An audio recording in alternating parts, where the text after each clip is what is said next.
Hello students, जैसा कि हम लोग सीरीज का जो है फर्स्ट चैप्टर है आपका आवर कॉन्स्टिट्यूशन, उसको पढ़ रहे हैं द इंडियन कॉन्स्टिट्यूशन को। तो कल मैंने आपको बताया था कि कॉन्स्टिट्यूशन है क्या। कॉन्स्टिट्यूशन एक रूल बुक है जिसके अंदर हमारे देश में किस प्रकार के कानून चलेंगे, क्या क्या जो है हमारे देश के अंदर होगा, और सिटीजन जो है हमारे देश में रहने वाले उनके फंडामेंटल राइट्स क्या होंगे, ये सब जो है उस कॉन्स्टिट्यूशंस के अंदर लिखा हुआ होता है। जैसे कि हम स्टोरी भी कल हमने पढ़ी थी कि जैसे फुटबॉल खेलते हैं तो क्या होता है, उसके अपने नियम हैं, और क्रिकेट खेलते हैं तो उसके अपने नियम हैं।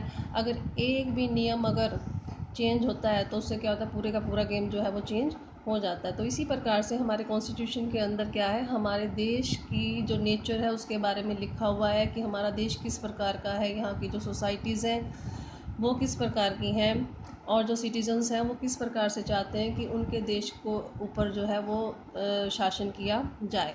तो कल हमने ये पढ़ा था। आज हम पढ़ेंगे पेज नंबर 6 पर। तो यहाँ पर साइड में इधर आपको एक स्टोरी दी गई, दो पिक्चर्स बनी हुई है पहले तो ऊपर आपको। तो साइड में क्या है, एक स्टोरी दी गई है, नेपाल की स्टोरी दी गई है। नेपाल आपको पता है कि हमारे जो कंट्री है उसके नॉर्थ डायरेक्शन में है। नेपाल छोटा सा देश है एक, ठीक है। वहाँ पे थी मोनार्की। मोनार्की मीन्स होता है राजा का रूल, ठीक है, किसी एक व्यक्ति का शासन चलना, उसमें वो अपनी मनमर्जी करता है और आगे जो उसका बेटा होता है वही दोबारा राजा बनता है। तो उसमें लोग जो है अपने राजा को नहीं चुनते। कल मैंने आपको डेमोक्रेसी की भी आपको डेफिनेशन दी थी कि बताई थी कि डेमोक्रेटिक जो कंट्री है वो क्या होता है। जो डेमोक्रेटिक कंट्री है उसमें जो रूलर है, रूलर को कौन इलेक्ट करता है, पीपल्स, ठीक है। तो अब यहाँ पे बात की जा रही है किसकी, नेपाल की। तो नेपाल क्या था, मोनार्की थी वहाँ पर, मीन्स राजशाही थी, राजा का शासन होता था, ठीक है। तो अब वहाँ के लोग यहाँ पिक्चर्स में स्ट्रगल करते हुए दिखाई दे रहे हैं। क्या स्ट्रगल कर रहे हैं कि हमें यहाँ पे मोनार्की नहीं चाहिए, हमारे यहाँ पर डेमोक्रेसी हो। तो यहाँ पर स्टार्टिंग में क्या बताया गया, 90s का स्ट्रगल जो है, 1990s का स्ट्रगल है वो बताया गया है। और लगभग ये स्ट्रगल इनका 2002 तक चला था। और अक्टूबर 2002 में किंग ज्ञानेंद्र जो था वो राजा था, और उसने जो था वो राजशाही चला रहा था अपनी मनमर्जी से, और लोग क्या चाहते थे कि यहाँ पे डेमोक्रेसी आए, ठीक है।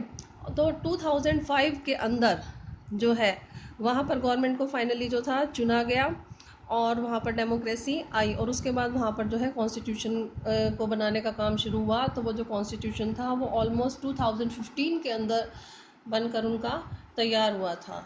तो कॉन्स्टिट्यूशन क्या है, रूल बुक। जैसे कोई भी कंट्री जब डेमोक्रेसी होती है जहाँ पर या किसी भी कंट्री को चलाने के लिए एक कॉन्स्टिट्यूशन या नियम कायदों की ज़रूरत पड़ती है, जिसको कि गवर्नमेंट भी माने और सिटीजन्स भी माने, दोनों के एग्री होने पे ही उसको तैयार किया जाता है, ठीक है। तो अब यहाँ पे स्टार्टिंग में क्या बताया जा रहा है इस चैप्टर के आपको, let us try to understand what we mean by this show two contrasting situations in the recent history of Nepal, a country that bordered India on the north. अब ये जो दो सिचुएशंस यहाँ पर बताई गई, एक तो नेपाल की जो सिचुएशन बताई गई कि हमारा जो है नॉर्थ में उसका बॉर्डर लगता है इंडिया के। Until quite recently Nepal was a monarchy, Nepal क्या है, मोनार्की था।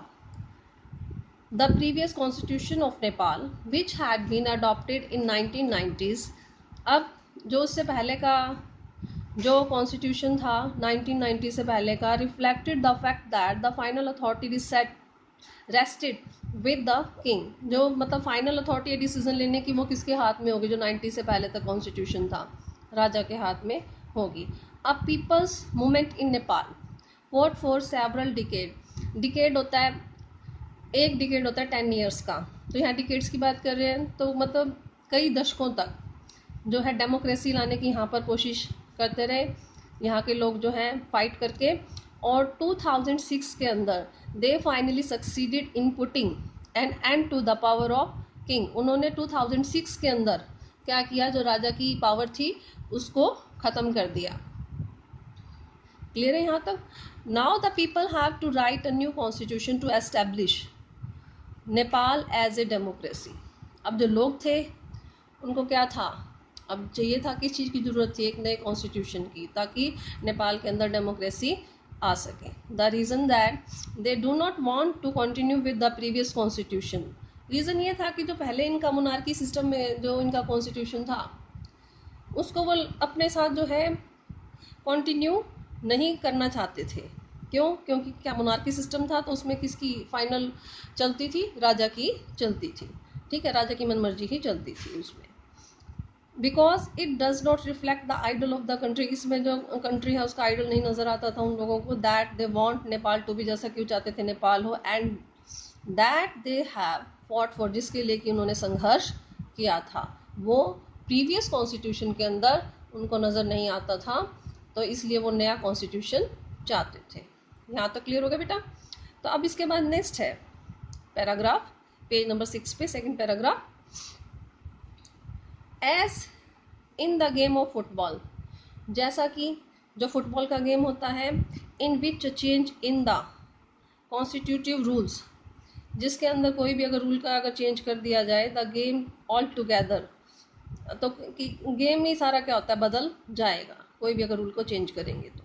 Nepal by moving from the monarchy to a democratic government, अब जो नेपाल था क्या हो रहा था, मूव कर रहा था किस तरफ से? पहले जैसे मोनार्की थी तो मोनार्की से क्या आ रहा था, वहाँ पे डेमोक्रेसी आ रही थी, मतलब डेमोक्रेटिक जो गवर्नमेंट है वो वहाँ पर आ रही थी।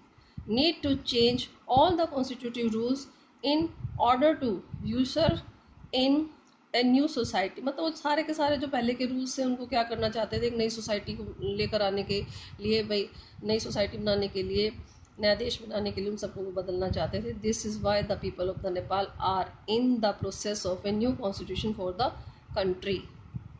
इसलिए जो नेपाल है, नेपाल के लोग एक नया कॉन्स्टिट्यूशन लिखना चाहते थे ताकि वो एक नए देश का निर्माण कर सकें, जिसमें लोग किस तरह से चाहते हैं कि उनके देश पर राज हो, ठीक है, और गवर्नमेंट को भी पता हो कैसे राज करना है, लोगों के राइट्स क्या हैं वो भी पता हो, ठीक है, तो और उनके लोगों के जो सिटीजन्स के राइट्स हैं उनकी भी उसमें रक्षा की जाए, इसलिए वो नए कॉन्स्टिट्यूशन का निर्माण चाहते थे। क्लियर है? The second important purpose of a constitution is to define the nature of a country's political system. अब सेकंड, ये तो था पहला एक रीज़न कि हम एक डेमोक्रेटिक कंट्री बनाना चाहते हैं तो उसमें सिस्टम को चेंज करना चाहते हैं, लोगों की मर्जी से सिस्टम चले, जैसा लोग चाहते हैं उसी प्रकार से उन पर राज किया जाए। सेकंड क्या बताया इन्होंने, क्या पर्पस होता है कॉन्स्टिट्यूशन का, कंट्री का जो पॉलिटिकल सिस्टम है उसके बारे में ये बताता है कॉन्स्टिट्यूशन। जैसे कि एग्जांपल यहाँ पर क्या बता रहे हैं, Nepals earlier constitution stated that, अब जो नेपाल का पहले का कॉन्स्टिट्यूशन था क्या बताता था, the country was to be ruled by the king, जो देश है वो किसके द्वारा रूल किया जाएगा, राजा के द्वारा। पहले वाले 90s के जो कॉन्स्टिट्यूशन थे 1990s तक का, उसमें यही लिखा गया था। And his council of minister, या फिर राजा की जो काउंसिल ऑफ मिनिस्टर है वही जो है गवर्न करेगी अपनी मर्जी से। In countries that have adopted a democratic form of government, next page पर, पेज नंबर 7,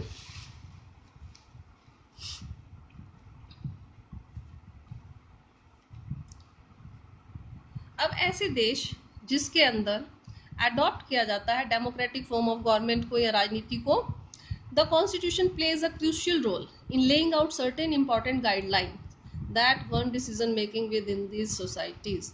तो कॉन्स्टिट्यूशन क्या है, एक बहुत ही महत्वपूर्ण क्रूशियल जो रोल होता है वो प्ले करता है, जिसमें कि पूरी की पूरी गाइडलाइन होती है कि किस प्रकार से डिसीजन मेकिंग हो, किस प्रकार से सोसाइटी के लिए जो है डिसीजन लिए जाएं और किस प्रकार से उसको सोसाइटी को गवर्न किया जाए। क्लियर है यहाँ तक? अब है नेक्स्ट पैराग्राफ, पेज नंबर 7 पे second paragraph. In a democracy we choose our leaders so that they can exercise power responsibly on our behalf। अब डेमोक्रेसी के अंदर क्या होता है, हम लोग अपने लीडर्स को चुनते हैं, जैसा कि मैंने आपको डेमोक्रेटिक कंट्री की परिभाषा बताई कि डेमोक्रेसी क्या होती है, जहाँ पर कि रूलर को इलेक्ट किया जाए लोगों के द्वारा, ठीक है, पीपल जो है किसी भी कंट्री के अपने रूलर को अपनी मर्जी से चुने, ठीक है। तो अब वो रूलर चुन के क्या करता है, जब रूलर को चुना जाता है तो हम लोगों ने जिन लोगों ने, देश के लोगों ने जिस रूलर को चुना है वो हमारे बिहाफ पे या सिटीजन्स के बिहाफ पे वो रूल करता है। तो वही बात यहाँ पर बताई गई है कि वो जितनी भी पावर है उसको यूज़ करता है हमारे बिहाफ पर। However there is always the possibility that, हालांकि यहाँ पर पॉसिबिलिटी किस चीज़ की रहती है, these leaders might misuse their authority, कि ये जो लीडर्स हैं ये मिसयूज कर सकते हैं किस चीज़ को, जो भी इनकी अथॉरिटी है उसको ये मिसयूज कर सकते हैं। And the constitution usually provide safe guard against this, और जो कॉन्स्टिट्यूशन है ज़्यादातर क्या करते हैं, इसके लिए जो सेफ गार्ड है उसको प्रोवाइड करते हैं ताकि ये मिसयूज ना कर सके पावर को। अब देखो पावर में कोई भी आएगा उसको अनलिमिटेड पावर मिल जाए कि देश मुझे चलाना है, तो वो तो किसी भी तरीके से देश चला लेगा जो भी रूलर होगा। ठीक है, एक बार चुने जाने की देर है, और चुने जाने के बाद अगर उसके ऊपर कोई लिमिट्स ही ना हो, पता ही ना हो कि लिमिट क्या है, तो पावर को अनलिमिटेड वो यूज़ करेगा। तो कॉन्स्टिट्यूशन क्या करता है, पावर को लिमिट्स में लेकर आता है कि अगर आप मिसयूज़ करोगे तो इसका फिर आपको ये दंड मिलेगा, या आप मिसयूज़ नहीं कर सकते। सारे प्रोविजंस किसके अंदर किए गए हैं, कॉन्स्टिट्यूशन के अंदर किए गए हैं। एक्चुअल में क्या है, एक रूल बुक है ये। ठीक है, this misuse of authority can result in gross injustice in demonstrated in the classroom situation below। अब यहाँ नीचे एक कार्टून सा बना के ना आपको सिचुएशन दी गई है क्लास की। मोस्टली आप लोग भी इस चीज़ को फेस करते हो, और मोस्टली जब भी क्लास में मॉनिटर को कोई टीचर खड़ा करती है तो ये सिचुएशंस क्रिएट होती हैं। और जब टीचर आके आपको डांटती है तो आप कहते हो कि पार्शियलिटी कर रहा है, अपने फ्रेंड्स को नहीं कह रहा, सिर्फ हमें टोक रहा है। इस तरह की बातें तो आप लोग मोस्टली टीचर को कंप्लेन करते ही हो ना कि मॉनिटर सही से नहीं काम कर रहा। ठीक है, तो यही सिचुएशन इस क्लासरूम के अंदर जो है वो प्रोवाइड एक स्टोरी के जरिए दिखाई जा रही है मोस्टली, जिसको आप भी फेस करते हो। यहाँ क्या बताया है, सुरेश जो है क्लास का मॉनिटर है, और वो क्या है, बुली है। बुली होता है धौंस जमाने वाला। ठीक है, और हिज क्लास, उसके जो क्लासमेट्स हैं वो उसको मतलब कि कोई खास उसके फोन ऑफ हिम नहीं है, मतलब उसके दीवाने, या मतलब कुछ इस तरह का नहीं है कि उस पर मतलब कि ज़्यादा ही उसकी फेवर में रहते हैं क्लासमेट जितने भी हैं। मिसिस राव जो कि क्लास टीचर है, वो क्लासरूम छोड़ के जाती हैं और कुछ उनको ज़रूरी काम आ जाता है, और उस सुरेश को क्या कहते हैं कि माइंड कराओ क्लास को। ठीक है, और जो है सुरेश क्या करता है, जो अनिल है उसको टोकना शुरू कर देता है। तो अनिल आज मैं तुम्हारी रिपोर्ट करूँगा, यहाँ पे वो कह रहा है। लेकिन वो कहता है मैंने किया क्या।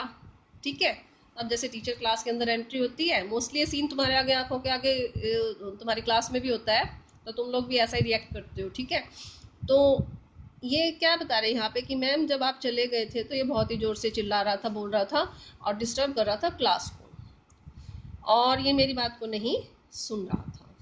ठीक है, तो अब यहाँ पे टीचर जो है अनिल को पनिश करती है, उसे कहती है कि तुम्हारी आज जो है स्कूल टाइम के बाद तुम जो है क्लास में रुकोगे, और तुम जो है 100 टाइम लिखो कि मैंने जो है I will not disobey the class monitors, मैं जो है क्लास मोनिटर को दोबारा से डिसोबे नहीं करूँगा। ठीक है, लेकिन वो अपनी बात कहने की कोशिश कर रहा बच्चा कि भाई मैंने तो कुछ किया ही नहीं है। ठीक है, तो यहाँ पे आपको ये सिचुएशन दिखा के क्या कहने की कोशिश की जा रही है कि देखो पावर जो है वो किसके हाथ में आगे, टीचर के जाते ही मॉनिटर के हाथ में आगे। तो यहाँ उसने क्या किया, मिसयूज किया।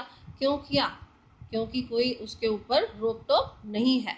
ठीक है, तो अब लेकिन कॉन्स्टिट्यूशन जब लिखा जाता है तो उसमें आगे रिस्ट्रिक्शंस भी लगाई जाती हैं कि अगर आप पावर को मिसयूज करोगे तो आपके साथ क्या होगा।